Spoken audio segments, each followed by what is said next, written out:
Hiwalay po. Isa sa Hiwalay po. pinakamasakit na natutunan matagal na. ko sa kwento ni Mga Kuya. almost 3 years Sa- na po. Sino, ilan ang anak Haba-haba mo? ng relasyon Apat po. nila. Nasa iyo lahat? Opo. Nakahanap pa rin ng Nasa iba yung yung misis mo? babae. Nag-OFW Imagine po. mo, kung Tapos? iisipin mo, kahit gaano katagal Ayun, mo nakilala o nakakita nakasama naman ang sa isang gwapo. tao, ang hindi kayo itinadhana sa Sinabi nga isa't sa'yo, isa, nandun siya sa abroad. Saan? maghihiwalay at maghihiwalay. Nasa Taiwan po. Oh, Kasi ganun ang sinabi niya sa'yo, tadhana eh. nahuli mo, nalaman mo. Masakit man siya, Nung pero una po kailangan kasi mong ano, tanggapin. ah, Diba?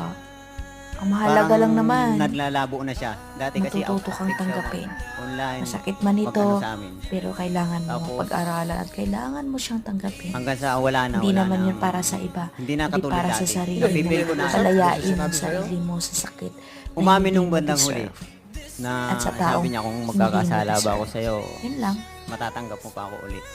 Siyempre para sa akin masakit. Tinanong niya yung kung sakali o nagkasana na siya. Yun ang